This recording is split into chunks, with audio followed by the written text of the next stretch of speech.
வாழ்ந்த கடவுள், வாழும் கடவுள், எங்கள் பாசமிகு தலைவர், மாண்புமிகு புரட்சிக் கலைஞர் கேப்டன் அவர்களை வணங்கி 500 நாளா கடந்து போயிட்டுருக்கு.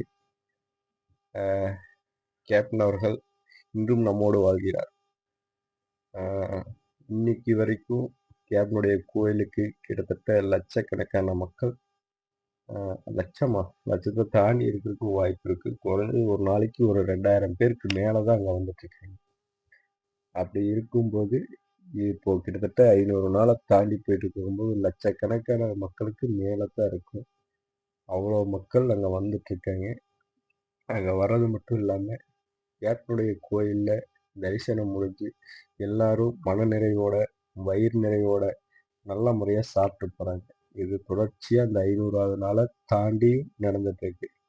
இது சமீபத்துல விஜய் கட்சியில டிவிக்கில வந்து கொள்கை பரப்பு செயலாளராக இருக்கிற ஒருத்தர், அவர் வந்து கேப்டனுடைய ஆலயத்துக்கு சமீபத்தில் போயிருந்திருக்காரு. அவர் போய் கேப்டனையெல்லாம் தரிசிச்சுட்டு இவர் வந்திருக்கிறது தெரிஞ்சோன்னா அந்நியார் வந்து மேலே வாங்கன்னு கூப்பிட்டாங்களாம். அப்போ இவருக்கு ஒரு ஆச்சரியம்.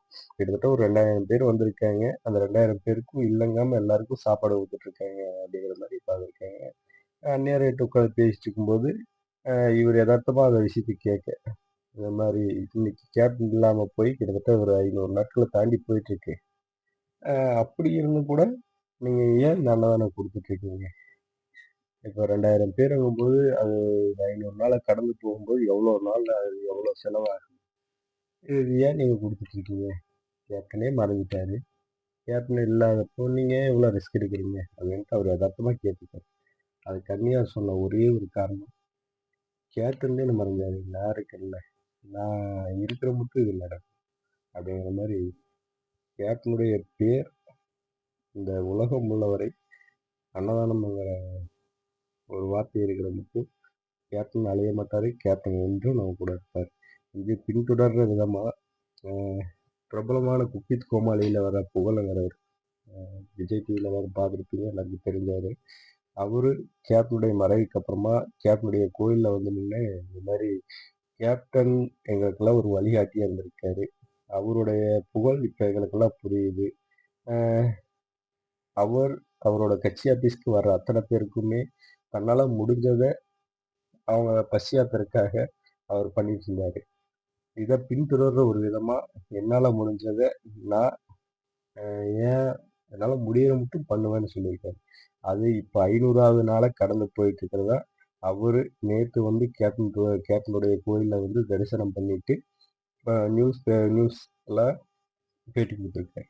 அவர் சொன்ன விஷயம் என்னன்னா, நான் ஸ்டார்டிங் பண்ணும்போது எல்லாரும் என்ன ஒரு நாள் 2 நாள் பண்ணுவாங்க, 10 நாள் பண்ணுவாங்க, 10 நாள் கூட தாண்டாது அப்படின்னு சொன்னவங்க நிறைய பேர்.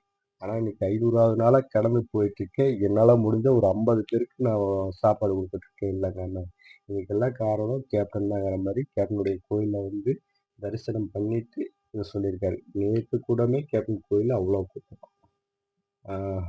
அவ்வளோ அவர் ஒரு மன நிறைவோட சொன்னார். இவன் வந்து ஆரம்பிச்சுட்டான், ஒரு 10 நாள் 20 நாள் போடுவான் சாப்பாடு, அதுக்கப்புறம் நிறுத்திடுவான் அப்படின்னு சொன்னாங்க. நிறைய பேர் கமெண்ட்ஸில் சொன்னாங்க.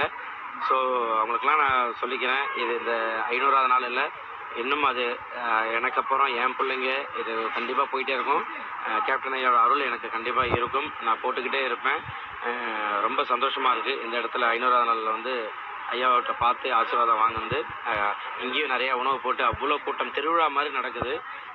கேப்டன் ஐயா வந்து அவ்வளோ பேர் வந்து எல்லாருமே ரசிச்சுட்டு போகிறாங்க. சூப்பர், ரொம்ப சந்தோஷமாக இருக்குது இந்த இடத்துல வந்து நான் பேசுகிறது. Love you. இது மட்டும் இல்லாமல் கேப்டனுடைய தொண்டர்கள், அதாவது அவங்களுக்கெல்லாம் பெரிய பதவி போஸ்டிங்லாம் கிடையாது. சின்ன சின்ன தள்ளுவண்டி கடைகள், ஹோட்டலுகள் இது மாதிரிலாம் வச்சிருக்கிறவங்க, அவங்களால என்ன முடியும்? இப்போ கேப்டன் எல்லாருக்கும் அன்னதானம் போடுறாரு, சாப்பாடு போட்டாரு, பசியோடு இருக்கிறவங்களுக்கு எல்லாருக்கும் சாப்பாடு போடுறாரு. இவங்களால அவ்வளோக்கு பெருசாக எங்களால பண்ண முடியாதுல்ல. அப்படி இருக்கும்போது அவங்க ஒரு நாளைக்கு இப்போ ஹோட்டல் இருக்குன்னா அதில் ஊனமுற்றோர் வந்தாங்கன்னா அவங்களுக்கு இலவசம், முதியோர் வந்தாங்கன்னா அவங்களுக்கு இலவசம். இந்த மாதிரி நிறைய இடங்கள்ல கேப்டனுடைய கூட்டம் வச்சு நல்ல முறையாக பண்ணிட்டு இருக்காங்க.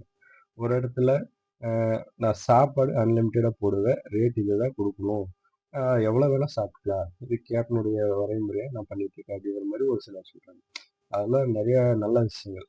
இதெல்லாம் கேப்டனுடைய அவங்க பெரிய பொறுப்புலலாம் இல்ல. கட்சியிலயும் இருக்கவங்கலாம் இல்ல, கட்சியில் இல்லாதவங்களும் சில பேர் இருக்காங்க. ஆனா கேப்டனுடைய ஃபோட்டோவ வச்சு, இது கேப்டனுடைய பின்தொடர்வா அவங்க பண்ணிட்டு வராங்க. அது மாரி பல நல்ல விஷயங்கள கேப்டன் வந்து தங்களுடைய தொண்டர்களுக்கும், ரசிகர்களுக்கும் கத்துக் குடுத்துட்டு தான் இருக்காங்க. அன்னதானம் என்ற ஒரு வார்த்தை இருக்க மட்டும் கேப்டனுக்கு என்றும் அழிவில்லை. நன்றி, வணக்கம்.